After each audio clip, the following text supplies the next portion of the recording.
Hola, buenas noches. Es un gusto poder saludarlos a todos. El día de hoy, bueno, en la noche de hoy, estamos con la licenciada Liliana Rodríguez, psicóloga clínica, y vamos a hablar sobre el tema Tu personalidad, la llave para atraer más pacientes. Yo soy el doctor Carlos Cruz, soy cirujano, ya retirado, administrador de empresas y soy asesor de psicólogos para marca personal. Así que la licenciada Liliana Rodríguez es psicóloga egresada de la Universidad de la Concordia en Aguascalientes, México. Hace 15 años, tiene 15 años de experiencia. Su área de atención es depresión, ansiedad, duelo, dependencia emocional, adicciones, con un enfoque cognitivo-conductual y tiene una maestría en adicciones. Licenciada, buenas noches, muchas gracias por acompañarnos. Buenas noches, Carlos. Muchas gracias por el espacio. Y bueno, pues yo lista y contenta para compartir aquí en este momento contigo y con las personas que seguramente estarán interesadas en ver el contenido que el día de hoy traemos para ellos. Gracias. Ok, perfecto. Bueno, licenciada, vamos a iniciar. Son 5 preguntas las que yo le haré. Usted va a tener el tiempo de contestarlas. Es una plática en la cual la idea es que los licenciados en psicología pues aumenten sus consultas diarias en su práctica presencial o en línea.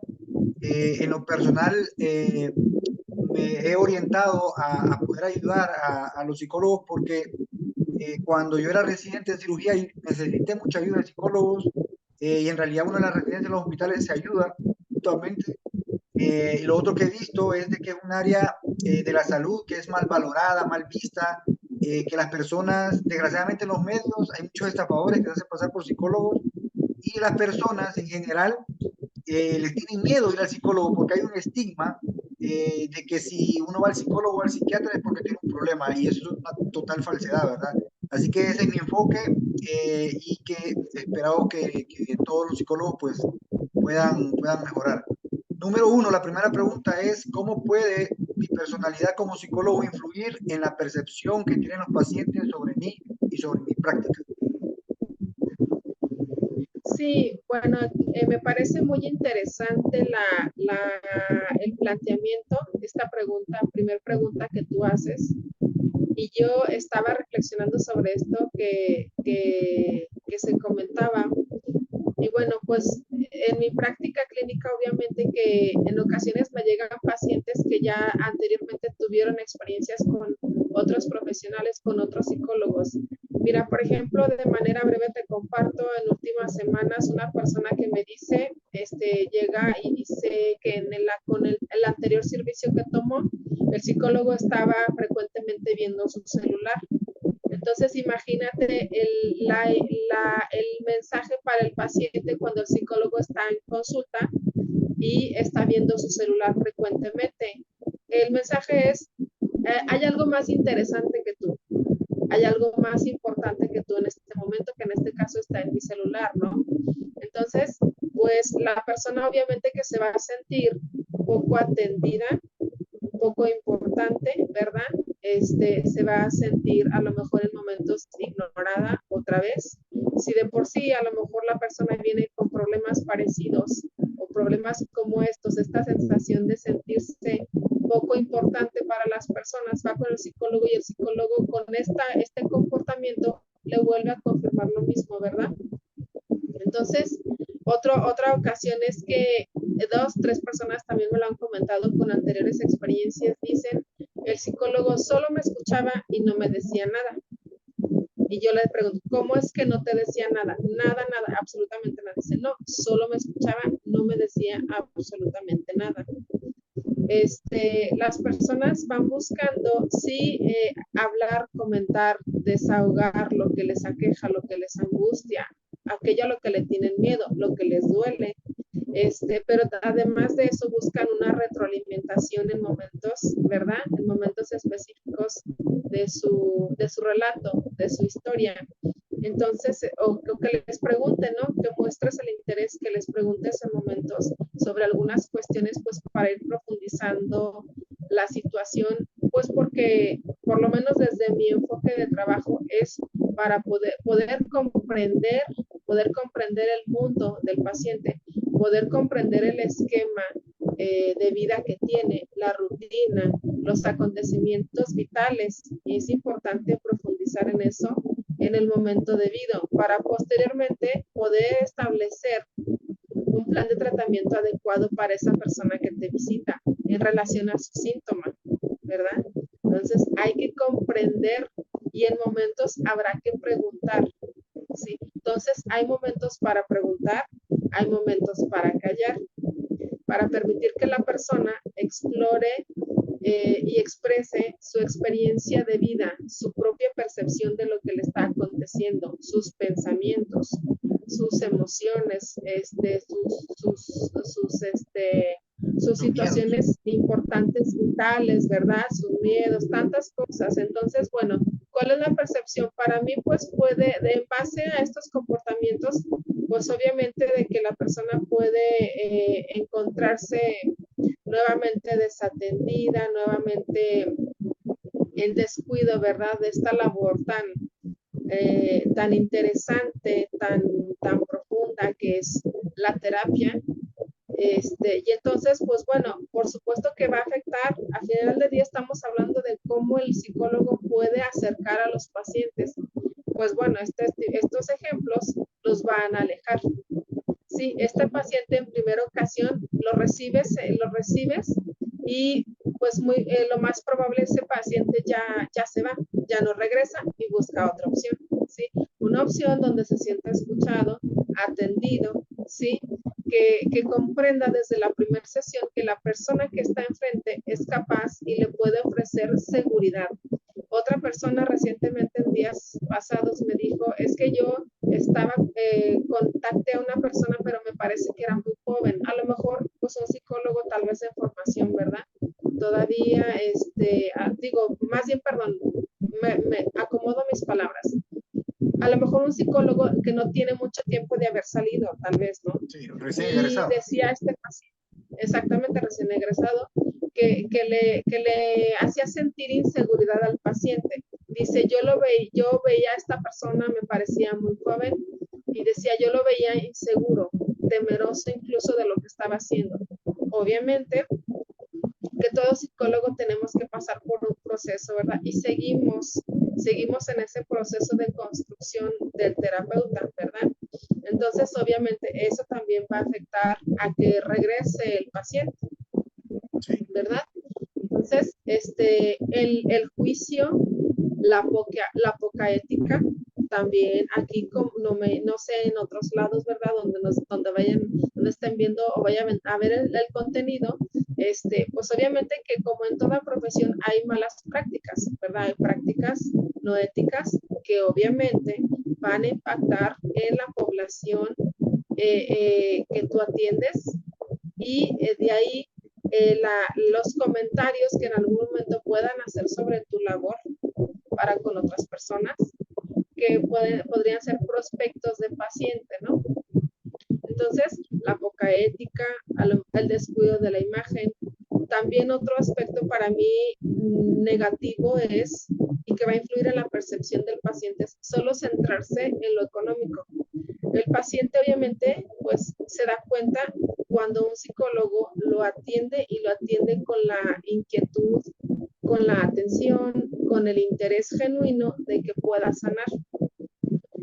Pero también va a observar cuando está tratando con una persona que está más enfocada en la cuestión material, ¿sí? Entonces, obviamente que eso también se ve, creo yo, reflejado en todo este proceso de ir incrementando tu consulta. No, este es un conjunto de cosas. La poca empatía, ¿verdad? La poca empatía con las personas también. Entonces, bueno, podríamos mencionar diferentes. Pero entonces, de manera breve, acabo de aterrizar en algunos ejemplos cómo es que mi conducta y algunos aspectos míos pueden impactar, pues, entonces, en la percepción que va a tener de mí un paciente, ¿verdad? Y por otro lado, me gustaría también mencionar la parte positiva. bueno, ¿y cuáles son algunos aspectos que pueden impactar la percepción del paciente de forma positiva? Por ejemplo, la autenticidad, ¿sí? Ser quien eres, simplemente manifestar tu persona como es, sin querer aparentar algo que no eres, ser genuino, ¿verdad? En la persona que tú eres, la honestidad, decir la verdad. Hay una muy buena percepción de las personas, me ha tocado verlo cuando yo les digo, yo te voy a decir la verdad, este caso y esto que tú me dices, esto yo no lo voy a atender, sí, yo no lo voy a atender o hasta aquí llego yo, te toca ir con otro profesional, ¿verdad? Y eso me ha tocado ver que las personas tienen una buena percepción de esta conducta honesta de mi parte, porque yo no atiendo todo. El psicólogo, desde mi percepción, no debe atender todo. Tiene que enfocarse en ciertas áreas, ¿verdad? Las cuales le agraden, le gusten y vaya fortaleciendo poco a poco para poder atenderlas con mayor rapidez y eficiencia y calidad. Entonces, hay una frase, hace años trabajé por el área de adicciones donde me he desempeñado. Había una capacitación que tomé hace años con una fundación colombiana. Esa fundación colombiana, pues el presidente, creo que acaba de cambiar de la presidencia, pero bueno, el presidente hace muchos años y durante bastante tiempo fue el padre Gabriel Mejía. Y decía, la calidad del tratamiento depende de la calidad de la persona que lo imparte. Muy cierto. Para mí, esa frase es muy significativa y yo, por lo menos, creo que me identifico bastante con ella. A final de cuentas, en la carrera o en las capacitaciones, ¿qué es lo que nos van a enseñar? La información, la estrategia, el protocolo, la técnica, el mecanismo o el proceso, ¿sí? Pero hay otras habilidades, cualidades humanas que hay que, si no las identificamos en nosotros, a lo mejor hay que irlas trabajando, hay que irlas mejorando. Entonces, para mí, una buena percepción de las personas tiene que ver con la honestidad de nosotros, la autenticidad, un interés genuino por el bienestar de la otra persona. Incluso ahí eso tiene que conllevar también de decir, esto yo no lo hago, no manejo esto, no tengo esta herramienta, necesitas ir con alguien más, ¿sí? O trabajar también de manera multidisciplinaria, que es lo que también se debe hacer. Un lenguaje sencillo y claro para las personas. Los tecnicismos, pues hay que dejarlos para otro momento. Sí, ¿verdad? claro, para el personal de salud que entiende, pero el paciente hay que hacerle lo más claro posible. Lo más claro posible, exactamente. Entonces, también la alegría. Yo creo que la alegría por hacer aquello que haces se ve, se observa. Y ocasionalmente, de pronto, creo que esa alegría también se pudiera manifestar, claro, cuidando con qué pacientes. Algún pequeño chiste. Sí. Algo ameno. Para salir de la atención. Exactamente, para salir también de la atención. Ay, pues creo que ya, a ver, tú me diciendo porque sí, no está luego bien. Yo me sigo, ¿eh? La verdad que lo que usted ha mencionado me paso hablándolo en las redes sociales porque desgraciadamente las personas quieren conocer al psicólogo y ver su cara. Quieren verlo cómo habla, cómo se expresa, qué piensa, cómo actúa, porque las personas le dan miedo. En lo personal, a mí, por ejemplo, me da miedo ir al odontólogo. Cuando yo decido ir a un odontólogo, tiene que tener ciertas cualidades y que sea joven, pues eso a mí no me preocupa, pero tiene que tener ciertas cualidades, o sea, que demuestre cierto grado de empatía, de interés, que se vista bien, que se vista decente. O sea, son ciertas características que por la juventud a veces pasa desapercibido, porque yo también fui joven y recuerdo que cuando salí de médico general tuve ese problema también, que había veces que los pacientes lo miran a uno como con miedo porque uno es muy joven, pero a medida que uno se va ganando la confianza de ellos y le demuestra el conocimiento, pues entra y conecta, ¿no? Pero usted ha mencionado todo lo que usted ha dicho, yo estoy totalmente de acuerdo y precisamente esa es una de las cosas que se pierde ahora en día y por lo cual siento que los psicólogos tienen un poco más de barreras para poder llegar a más pacientes.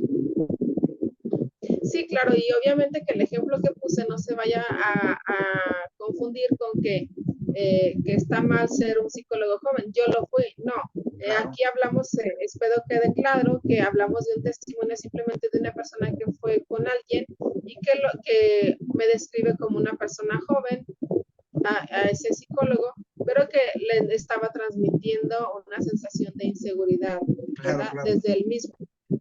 Claro, no, yo también recuerdo que tuve pacientes igual y me decían, fíjese que fui con un médico, un joven así como usted, pero yo notaba que el doctor se levantaba cada 5 o 10 minutos e iba al baño. Y entonces ya después de la tercera vez yo le pregunté, doctor, disculpe, ¿está enfermo del estómago? ¿Tiene algo, algún problema? ¿Está yendo al baño? Y entonces el doctor al final, él se dio cuenta, el paciente, de que no, que el doctor tenía dudas y iba a leer al baño, ¿no? Entonces, son ciertas cosas que el paciente se da cuenta, pues, porque la gente percibe y se da cuenta de los gestos de los médicos, de los psicólogos. Claro. Ok, bueno, la segunda pregunta, licenciada, ¿qué aspectos de mi personalidad puedo destacar para atraer y conectar mejor con los pacientes? Sí, mira, aquí yo algo que me funciona bastante es estar disponible también para ellos fuera de la consulta con límites sanos. Es decir, si por ejemplo, una persona que tiene crisis de ansiedad, la persona tal vez necesita preguntarme en algún momento eh, alguna cosa, ¿sí? Que le acontece simplemente en el día a día y es saludable, adecuado, con límites, ¿verdad? Con ellos también.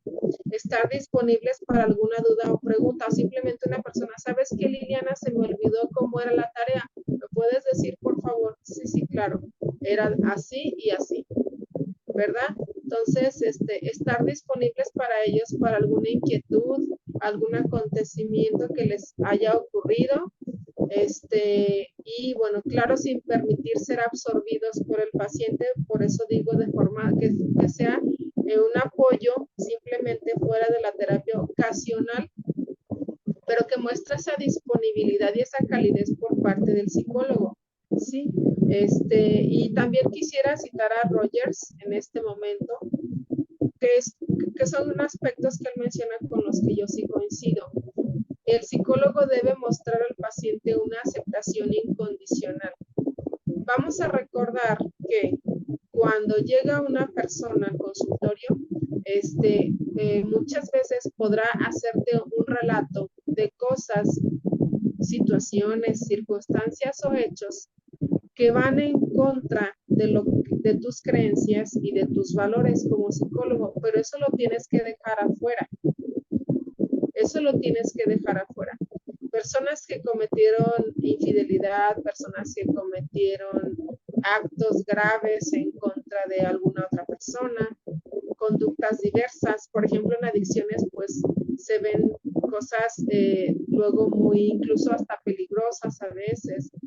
Entonces, bueno, a final de cuentas, necesitamos manifestar una aceptación incondicional con esa persona que lo que busca es sanar, que lo que busca es darle una dirección a su vida o sana o bueno, que se le ayude con algún síntoma por el cual está atravesando. Entonces, nuestras creencias deben quedar fuera, ¿verdad? Nuestros valores deben quedar fuera porque lo que yo considero como valores, pues puede ser que el paciente no concuerde con eso. Entonces, yo no tengo que implicar esos aspectos de mi persona con el paciente, sino simplemente atender a la persona, atender su necesidad, atender la queja que lo trae y enfocarme en eso, ¿sí? Independientemente de lo que yo piense. No sé, un ejemplo tan característico. Una persona que tiene cierta fe religiosa y llega un paciente y tiene una fe religiosa muy, muy contraria a la que tú tienes. Tú no tienes que Contradice. hacer nada ahí. Claro. Exactamente. Hay que diferenciar. La persona va por un objetivo que ella tiene. Va a conseguir sus metas, ¿verdad? No va a otro tipo de cuestiones. Entonces, simplemente hay que respetar, es eso, respetar aquello con lo que llega el paciente y mostrarle una aceptación incondicional y que él va a cambiar lo que él sienta que necesita cambiar. Y aquello que no, pues simplemente así se queda porque así es para él. Porque la realidad del paciente es eso, su realidad. Lo que le funciona a él es eso, lo que le funciona a él, ¿verdad? Bien, otro aspecto que menciona Rogers es la comprensión empática, es decir, entender el mundo emocional del otro, ponerse en el lugar del otro, ¿verdad? Y también maneja un tercer concepto que podríamos entenderlo como la congruencia. Para mí la congruencia tiene que ver también con esto mismo, bueno, tiene que ver con un aspecto que mencionábamos de la pregunta anterior, la sinceridad, ¿verdad? La sinceridad por parte del terapeuta al momento de estar con el paciente. Definitivamente. Sí, esa es parte de lo que yo siempre menciono, de que a medida que el psicólogo pues utilice las redes sociales para informar, ¿sí? Los pacientes se van a tener una percepción, que es la pregunta precisamente, y que realmente el psicólogo, el médico, el psiquiatra, no puede influir en las decisiones del paciente, solamente está ahí para brindar un servicio, una asesoría, y el paciente es el que toma la decisión, ¿verdad? Porque es libre de tomar la decisión. Ok, Bien. bueno, la siguiente pregunta, ¿cómo puedo identificar y capitalizar mis fortalezas de personalidad para diferenciarme en un mercado saturado de profesionales de la salud mental?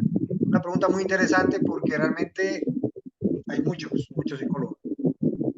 Sí, creo que cada psicólogo tiene sus propias características, la propia manera, el propio estilo que le puede imprimir a la terapia.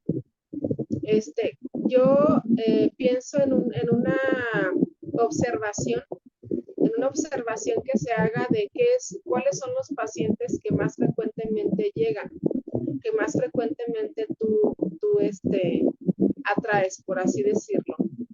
Y de esos pacientes que más frecuentemente te llegan, que observes qué es lo que haces bien, dónde tienes éxito, qué tareas, actividades, enfoques y herramientas se te facilitan más e incluso que los disfrutas. Por ejemplo, yo, en mi caso, hace poquito tiempo terminé un diplomado de terapia de pareja y hubo como algún bloque por ahí de terapia narrativa. No es lo que a mí me gusta. Conocí un poquito de la terapia narrativa, sin embargo, no es algo que sea para mí. No me siento cómoda haciendo eso. Yo veo que yo puedo tener más resultados incluso más rápidos, por ejemplo, con la cognitivo-conductual.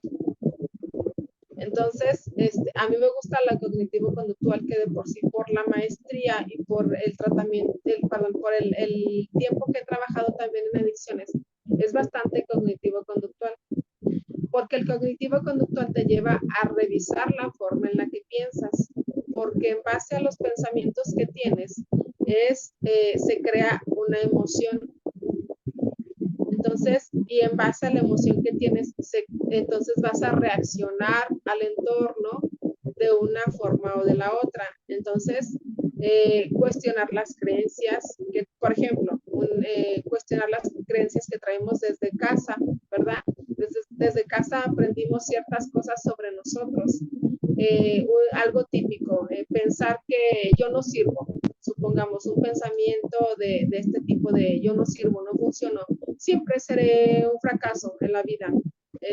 Y es un esquema de pensamiento que le lleva a la persona a limitarse en su desarrollo. Y es algo tal vez que escuchó en la escuela, que un maestro se lo dijo cuando estaba haciendo travesuras y el maestro no No supo midió la cómo consecuencia. manejarlo, ¿verdad? Y lo que le dijo es, hey Juanito, tú nunca vas a hacer nada en la vida, no sirves. Sí, sí, Nunca me haces caso, Juanito, ¿verdad? Nunca me haces caso, Juanito, tú no sirves para nada y tú nunca vas a llegar a hacer nada en la vida. Y esas palabras pues impactaron a Juanito, ¿no? sí. Hasta la fecha incluso las lleva a terapia, no sé, ya siendo una persona de 25, de 30 años, de 35 años. Parece mentira, Y pero es verdad. entonces, Sí, sí, es así, es es así. así. Y entonces tenemos que trabajar en la terapia revisando nuevamente, cuestionando esas etiquetas, ¿verdad? Que le hicieron creer y que él las incorporó a su existencia, a su vida, a su personalidad, pero ya es tiempo de cuestionarlas, de cambiarlas y de ver realmente la evidencia de esas creencias, ¿no? Con las que sigue funcionando, pero le traen malestar, generan diferentes cuestiones, le impide a lo mejor tomar metas, retos, ¿verdad? Entonces, eh, bueno, yo diría que puedes comenzar a observa qué es lo que te llega más frecuentemente, cuáles son los pacientes que los temas que luego te llegan a consulta.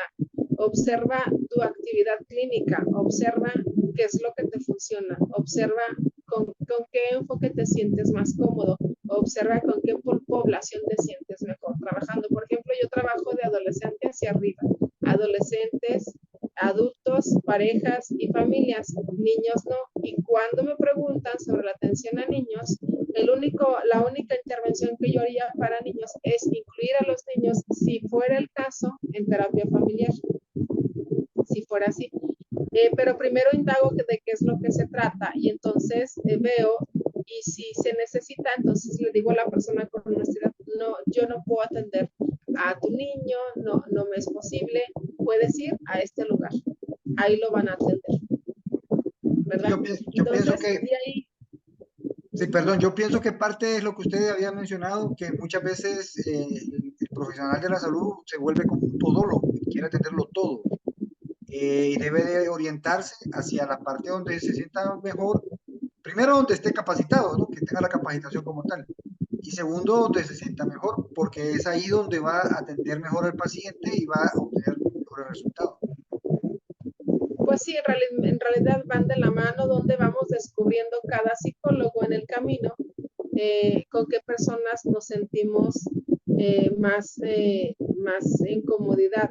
Por ejemplo, yo creo que debido a mi carrera en adicciones, durante aproximadamente 10 años estuve trabajando con población masculina. 10 años bastante trabajo con población masculina, con grupos de hombres bastante numerosos. Entonces, debido a eso, creo yo que bastante población masculina de mi consulta me busca para terapia. Me buscan, por ejemplo, para control de ira, me buscan, por ejemplo, por ruptura amorosa, me buscan por, ¿qué más? Por duelos en ocasiones, otro tipo de duelos, um, bastante por temas de pareja, este, la, los hombres. Entonces, un buen número de personas que me buscan frecuente en mi consulta son del sexo masculino. Tengo mujeres, obviamente, también, pero sí veo que bastante es eso. Y es que he aprendido a desarrollar y a entender bastantes cuestiones, por ejemplo, en la población masculina, porque, por ejemplo, creo que a desarrollar diría yo sobre mí cierta sensibilidad con ellos porque regularmente lo que sucede con el hombre, los conflictos emocionales y las cosas que les preocupan, les aquejan, les da miedo, los viven en soledad. Por la cultura en la que nosotros vivimos, donde aún todavía, ya se está abriendo eso, pero aún todavía Hay machismo. eh, no, ajá, exactamente, y no se permiten expresar aquello que les duele, ¿verdad? Aquello que les aqueja.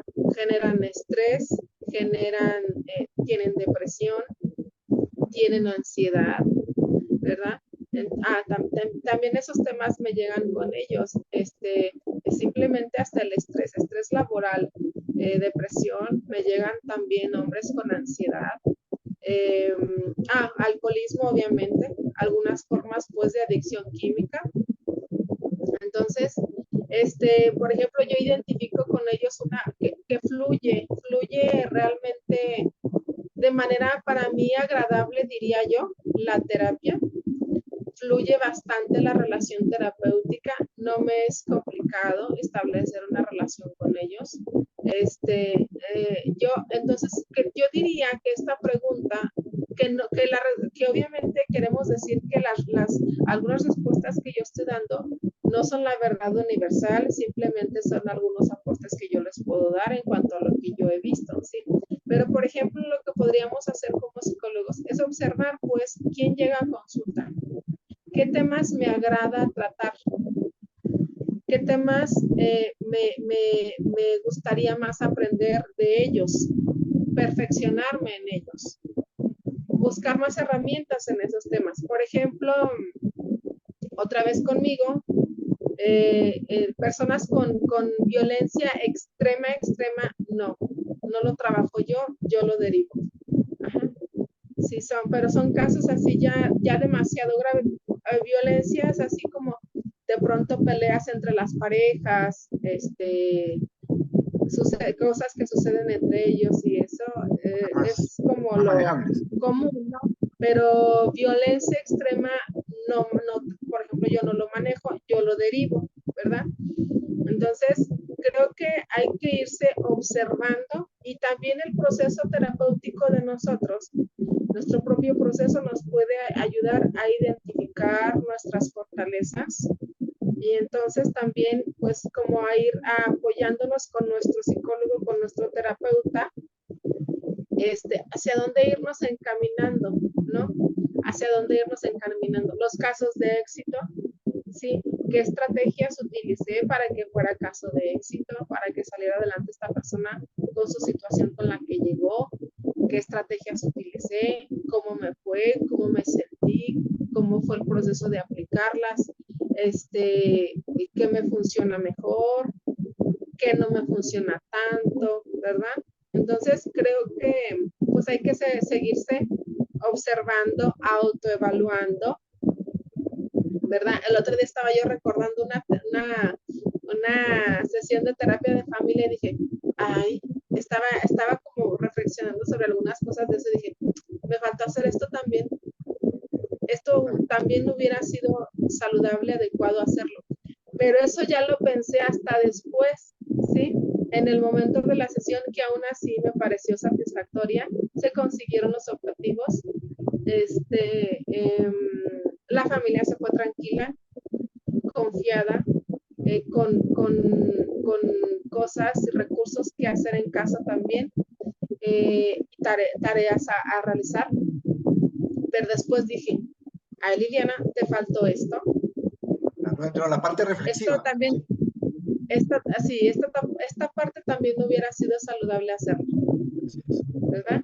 Pero creo que es algo que pues hay que dar continuidad y que si te gusta, pues seguirás ahí, seguirás aprendiendo, ¿no? Okay. Yo le podría agregar que dentro de la parte administrativa hay un término de unas iniciales que se llaman FODA, en las cuales uno analiza la fortaleza, las oportunidades, debilidades y amenazas. Entonces, en base a esto también uno pudiera escribir, ser honesto con uno mismo, decir, bueno, me gusta esto, yo soy bueno en esto, esta es mi parte débil, tengo que reforzarla, y analizarse y mejorar pues en esas áreas. Excelente, sí, claro, también, sí, por supuesto que sí. Sí, recuerdo ese formato. Ok, la pregunta número 4, ¿qué estrategia de comunicación podría tener hacia el paciente? Sí, pues en la primera sesión es crucial recordar que el paciente viene, pero a veces no quiere venir. Tal vez a veces llegó porque la esposa le puso el ultimátum. Lo obligaron. ¿Verdad? Exactamente. La chica tal vez llegó porque la familia le dijo, ya no te aguantamos, ya ve a terapia, ¿verdad? Y a lo mejor la chica no quería. vaya, así podemos nombrar situaciones donde por algunos motivos la persona no está completamente convencida tal vez de ir a terapia, pero al final de cuentas asiste, hace la cita, contacta al psicólogo desde el WhatsApp. Bueno, no sé cómo lo hagan los demás psicólogos. Yo por WhatsApp. Yo agendo por mi WhatsApp personal, por mi WhatsApp. Desde la forma de atenderlos vía WhatsApp, desde ahí, ¿cómo estoy haciendo sentir a la persona? Regularmente yo procuro enviarles la información completa en una imagen que yo ya tengo ahí y les pregunto, ¿tienes alguna duda? ¿Necesitas algo más? ¿Quieres contarme de manera breve sobre tu necesidad? Y ya yo dejo que la persona desarrolle si es lo que quiere, ¿verdad? Entonces, puede ser que esa persona cuando pidió la información vía WhatsApp no necesariamente agende, no ese día, no siempre, pero si tú le atiendes de una manera cordial, respetuosa, atiendes a lo que te dice, te dispones a resolverle si tiene alguna pregunta o duda, para una siguiente ocasión o para cuando ya esté lista, porque también pues simplemente va siendo un proceso donde la persona va, ve, revisa, ve opciones y luego a lo mejor las resistencias psicológicas le dicen no, mejor no, y después o algo así. Entonces, podría ser como una opción, pero primeramente, por ejemplo, si va a ser WhatsApp, la atención, el respeto, la información completa para la persona, quedar a disposición por si tiene alguna duda, alguna pregunta sobre el servicio que se le va a ofrecer, ¿verdad? ¿Cuánto dura la sesión? ¿Cuánto dura la sesión? ¿Cuánto cuesta la sesión? ¿Cuál es el enfoque que se maneja? Cosas que simplemente la persona, u otras cosas que la persona tal vez quiere preguntarte. Ocasionalmente alguna persona sí me ha pedido mi currículum, se lo mando O el número y de ya, cédula, ¿qué es que lo que tienen ustedes para un número de cédula? el número de cédula. No, pero hay gente que me ha pedido el currículum, el CV o el currículum vitae. Hay gente que es muy raro, pero sí me lo han pedido, pues se lo mando. Sí, hay de todo Y tipo ya, de pacientes. hay todo tipo de pacientes. Sí, es por lo que yo le Entonces, mencionaba al inicio, que desgraciadamente en Internet, en las redes sociales, hay gente que se hace pasar por psicólogo, entonces la gente se ve amenazada, pues, y abrirle su vida a alguien es fácil. Ellos quieren quizás pruebas. exactamente, así es. Sí, y entonces la persona vive una mala experiencia y los demás perdemos, ¿verdad? Y la persona entonces se cierra o tal vez va a pasar un tiempo en que vuelva a darse la oportunidad de ir con algún psicólogo, ¿no? Correcto, ya con la Bien, mala entonces, experiencia. exactamente, cuando llega una persona pues al consultorio, hay que tener el consultorio, no está por demás decirlo, en orden, limpio, con un aromatizante por ahí. Yo tengo ahí, cuando la persona se retira, dulces, agua. Aquí en Aguascalientes hace mucho calor, la gente, obviamente que la gente va a querer llevarse una botella de agua, ¿verdad? Entonces, cuando llega la persona, pues hay que darle confianza. Yo le pregunto, ¿cómo te fue para hacer rapport? Oye, ¿y qué tal la ubicación? ¿Te fue difícil llegar? ¿Vienes de lejos? ¿Vives Correcto. lejos? Parece mentira, pero esas ¿Verdad? cosas son las que conectan con las personas. Una vez que la persona Sí, conecta, pues ya se abre.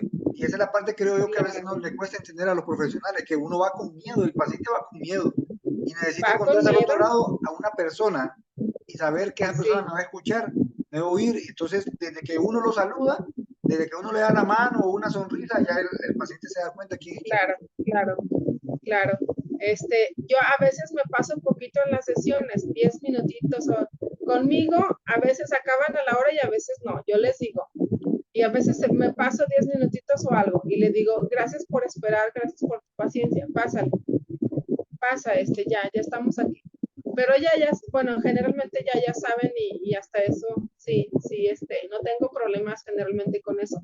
Entonces, cuando llega la persona, pues, el hablarle de otras cosas, de cómo le fue para llegar, de qué tal el tránsito, alguna cosa así, hace que poquito baje la La ansiedad guardia. también, un poquito como el temor, exactamente, la resistencia.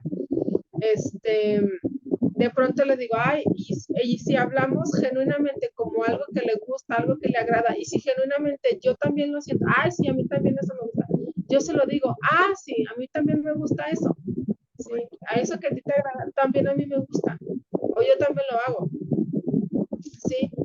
En la comunicación importante los silencios.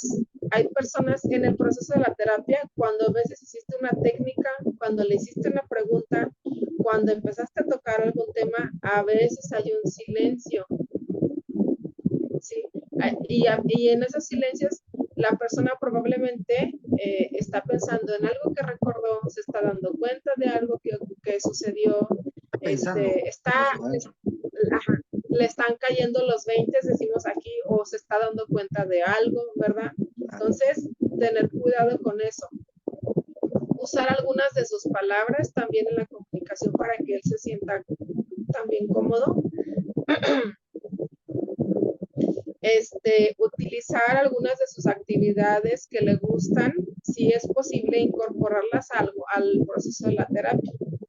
Sí, ay, es que hace como 2 años yo iba al gimnasio y me encantaba tanto, pero lo dejé porque me llené de trabajo, porque no sé qué. Ay, no, pues yo creo que ya va siendo tiempo de que vayas viendo cómo es que regreses, ¿verdad? ¿Verdad? Entonces, a ver, vamos a ir como incorporando y sobre todo sabemos ahora, el ejercicio es para mí, parte del tratamiento de la ansiedad y de la depresión y de algunas otras cosillas por ahí, ¿sí? De algunos otros padecimientos. Esto que mencionaba también es importante porque el paciente se siente escuchado, porque si hace ahí comunicación de los dos lados, entonces él dice, bueno, me está escuchando, me está mencionando esto. Pero imagínese que uno está hablando y el psicólogo le sale con otra cosa, como que vibra, ¿no? Se hace sentir Sí, mal. exacto. No, una vez una persona me dijo que el psicólogo se le durmió y yo le dije, ¿es en serio lo que me estás diciendo? Yo le dije, ¿es en serio lo que me estás diciendo? Y me dices, Sí, no, ay, no puede ser. yo cuando pasé en Honduras le dicen pasantías a la clase, había un psiquiatra que se dormía en la consulta y lo llevaba uno de estudiante que uno le realizara la entrevista con el paciente. Y él estaba atrás supuestamente haciendo las anotaciones y él se dormía. Y él se dormía, a uno le daba pena más bien de estudiante con el paciente y trataba de disimular, pero él se dormía toda la consulta. Claro. Ay, no. Hay algo que se llama la autorrevelación. Algunos psicólogos estarán de acuerdo, otros no lo querrán hacer, no pasa nada. Yo lo dejo aquí porque a mí me sirve, ¿sí? ¿Qué es eso de la autorrevelación? En algunas ocasiones, cuando lo creo pertinente, no es decirlo por decirlo, cuando lo creo pertinente, considero que la persona puede recibir bien esa revelación o esa información y que le pudiera servir de alguna manera, lo hago. Es decir, los psicólogos, antes de ser psicólogos, somos personas que pasamos por situaciones diversas, tenemos problemas como toda la gente. Entonces, a la autorrevelación quiere decir, en, pues, comentar con el paciente algún momento, algún trozo de nuestra historia donde nosotros pasamos por algún proceso difícil, ¿sí? Y el aprendizaje a lo mejor que nosotros tuvimos a partir de eso, o algo que hicimos en ese momento, y que pudiera servirle, o sea, esto tiene fines terapéuticos, así es de que no es hablar por hablar y no es en todas las sesiones y no es con todos los pacientes, ¿verdad? Entonces, bueno, como dije, cada psicólogo ya tomará lo que considere conveniente de esto, quien esté a favor adelante, quien no, no pasa nada, no lo haga, ¿verdad? La asertividad, la comunicación asertiva con el paciente, ¿sí?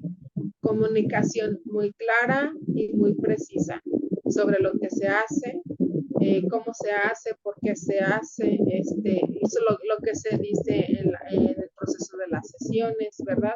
Las indicaciones a lo mejor para hacer una tarea, los horarios para contactar también al paciente, porque digo, para contactar al psicólogo, porque por ejemplo, no sé, aquí en Aguascalientes, pues 12 de la noche, yo ya estoy en mi descanso, ¿verdad? 12 de la noche y a lo mejor ahí van a llegar mensajes. Obviamente que eso se va a responder hasta el siguiente día. Claro, claro. Es importante los límites. ¿Verdad? Porque yo necesito cuidar de mí. Para funcionar para los demás, yo necesito cuidar de mí y tener un buen descanso. Sí, entonces tiene que haber límites sanos entre el terapeuta, el psicólogo y el paciente, ¿verdad? Completamente. Y como hablábamos, entonces un lenguaje sencillo, respetuoso con ellos. Lenguaje cercano, ¿verdad? Ok. Y la última pregunta, licenciada, ¿qué estrategias puedo implementar para gestionar eficazmente mis áreas de mejora en la personalidad y convertirlas en activos para mi práctica?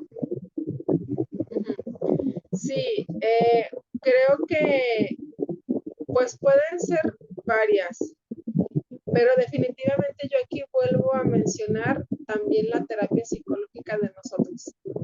De ahí que nosotros seguimos trabajando constantemente con nuestra personalidad, que es a final de cuentas herramienta básica.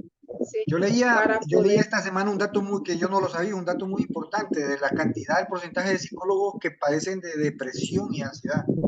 Es bastante, creo que el dato andaba cerca del 49,5 en Latinoamérica.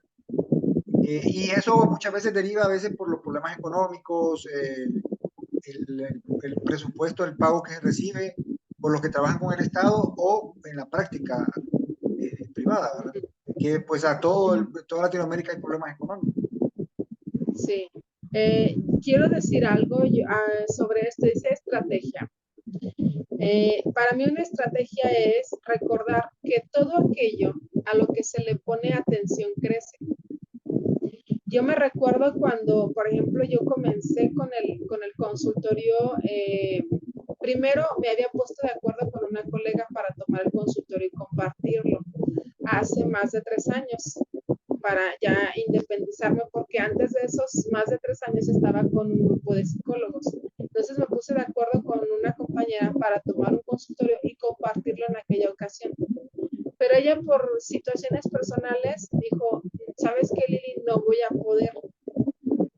Y ahí pues me encontré en una situación de reflexionar si dejaba el consultorio porque ella no podía o simplemente hacerlo yo.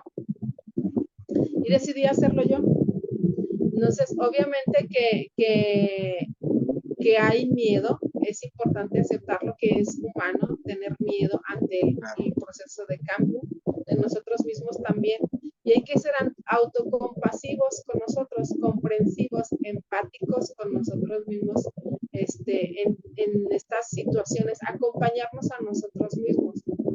Entonces decidí tomarlo y obviamente que de pronto había incertidumbre, de pronto había preguntas y qué más puedo hacer. Yo me preguntaba en aquel tiempo, ¿qué más puedo hacer para que esto mejore? ¿Qué Es más normal puedo porque hacer estaba para que... saliendo de su zona de confort. Y cuando uno sale de su zona de confort, todo lo que usted menciona es lo que uno, o sea, y eso es muy común ahora con los emprendedores, porque las personas tienen miedo y aparte de eso les da miedo el qué dirán. Dice, ¿qué va a decir aquel? ¿Qué va a decir mi mamá? ¿Va a decir mi papá? ¿Y por qué estoy haciendo esto? ¿Y por qué estoy haciendo lo otro?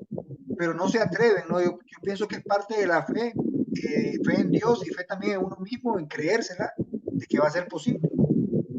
Claro, y que hay que hacer lo posible, exactamente, que hay que hacer lo posible y hay que estar dispuesta, pues, ¿verdad? Dispuestos a hacer lo que se tenga que hacer.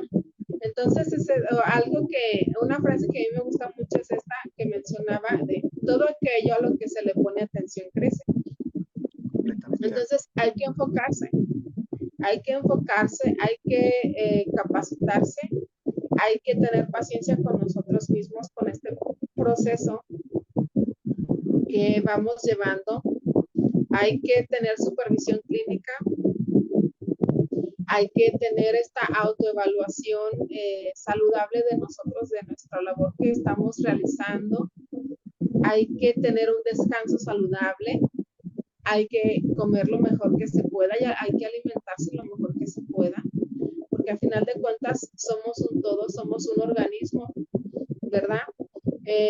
También es importante, pues, decía yo hace un rato, identificar qué casos no voy a tomar, ¿sí? Por ejemplo, una mamá me habla y me dice, ¿puedes atender a mi adolescente? Sí, muy bien, claro, ¿qué le pasa? Ya me describe a lo mejor de forma breve qué le pasa. Y hablo con ella y le digo, sí, nada más que están dispuestos usted y su esposo a participar también, porque en este caso necesito que ustedes participen. Estamos hablando de un menor, que sucede esto y esto y esto con él. Y ustedes también necesitan entrar al tratamiento o venir tal vez una o dos ocasiones, según lo que sea, o estar dispuestos a una terapia de familia. Y entonces esta familia pues puede hacer que se niegue, ¿verdad? Entonces, pues es importante también revisar si vamos a tomar o no ese caso, porque se trata de menores y la familia también tiene que cambiar. Y no se trata de que en ocasiones, como sí sucede de pronto, van y podrían llevar al menor, porque el menor supuestamente, pues, tendría que arreglársele, pero es que la familia también debe implicarse en el tratamiento, ¿verdad? Entonces, de pronto decidir cuáles casos se van a tomar y cómo es que los vas a tomar, ¿verdad?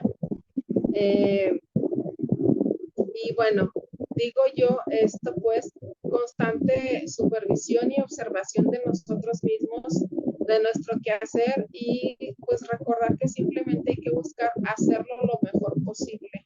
No perfectos, ¿verdad? Porque eso pues no existe. Nadie es perfecto. Pero sí hacerlo lo mejor posible, lo más humano posible, lo más eficaz posible, el menor, para mí, el menor tiempo posible que una persona pueda estar conmigo en terapia, porque significa una inversión de tiempo y de dinero para ellos. Entonces, para mí, lo más eficaz, lo más enfocado, pero de calidad del tratamiento, pero el menor tiempo posible en el que pueda salir el paciente, va a recomendar el servicio, va a recomendar el servicio que se le proporciona. Ajá. Ético, responsable, honesto, y bueno, esto que hemos hablado. Excelente, bueno, pues ya hemos ya llegado al final de las 5 preguntas. Es la licenciada Liliana Rodríguez, es psicóloga clínica. Muchas gracias por habernos acompañado, licenciada. No sé si tiene algunas palabras de despedida. Ah, sí, no, pues agradecer el espacio, agradecer este momento y bueno, pues esperamos que sea de agrado y que les sirva estas breves notas que venimos aquí a compartir en este momento. Y pues no sé si puedo dejar mi número de teléfono por si Sí, desean claro, puedes contactarme. dar sus datos y yo los vamos a anexar a la página, el primer comentario del video en las Gracias. redes sociales. Me pueden buscar, bueno, ahorita me pueden buscar en Facebook, perdón, como Liliana Rodríguez, psicóloga clínica.